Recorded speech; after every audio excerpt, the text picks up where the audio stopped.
So in this video, we're going to talk about how to hire great best-in-class talent for your SaaS sales startup. Now, the first thing that we need to consider when we're looking at hiring talent is you need to think about what stage of the business are you at. Are you 0 to 1 million? Are you 2 to 4 million? Or are you 5 million plus?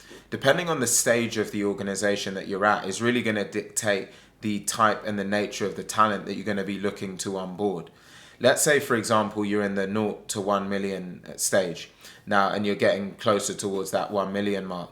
You're a really early stage company. You might still be trying to figure out your product market fit. You're still kind of going to be scrambling, maybe running the business on Google Sheets and, not necessarily having systems and processes in place. So at this stage, the type of person that you need someone who's got a builder mentality. You need someone who's comfortable being able to be adaptable, being able to be agile, and someone that really thrives in that type of environment. If you bring someone who's been, a lifelong enterprise salesperson for 2 decades into that environment, it's highly unlikely that they're going to be comfortable in that, because they would have been doing these long full cycle enterprise deals in an enterprise company for 2 decades. Do they really want to now roll their sleeves up and get right back into the trenches, making calls, constantly being in an ever-changing environment? It's probably quite unlikely that that's going to be for them at this particular stage of their career. So you really need to think about what stage are you at and what profile and persona of person is going to fit that. You've then got the next stage, which is that $2 to $4 million of ARR, annual recurring revenue mark. Now, that requires a different persona. This might be now someone who has already experienced what it's like to be in a company that's starting to scale, but has some form of process in place, has some form of existing system and blueprint for repeatable success. And now you might be looking for someone who's a bit more proven, that you can kind of pick them up and put them into your system, that they're still moldable to a degree, but proven to a certain extent. And then you've got the next run, which is that $5 million plus mark. Now at this stage, you've got product market fit, you've got systems and processes. You might have now started to build out the company into other segments, enterprise, mid-market, SMB. You might have started to expand geographically into other regions. And so there's a certain level of maturity about the business.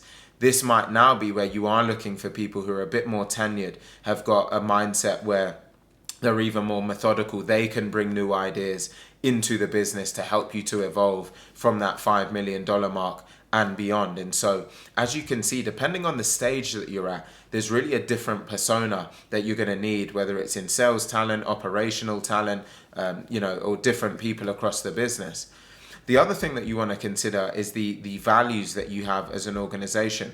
What's your mission statement? What values do you abide by? What's important to you when it comes to the type of talent that you want, the type of attitude, the type of mindset that you want within the business? All of this starts to become more and more important once you're actually at a stage where you're being considerate of the type of talent that you want to bring in and the type of stage.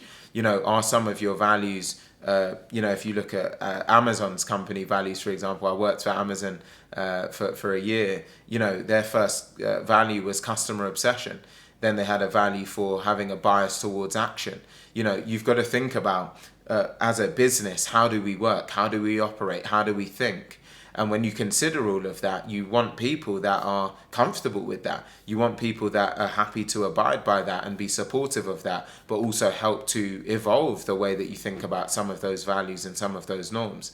So I hope some of those things have given you different ways of thinking about the organization and what might be important to you depending on the stage of your business at that time.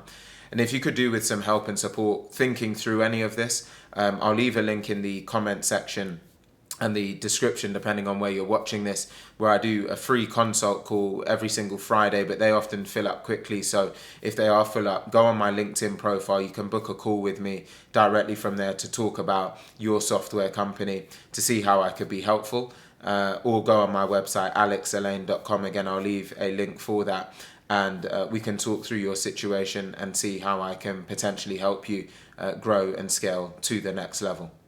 I hope that this has been helpful in some way, and I look forward to seeing you on the next one.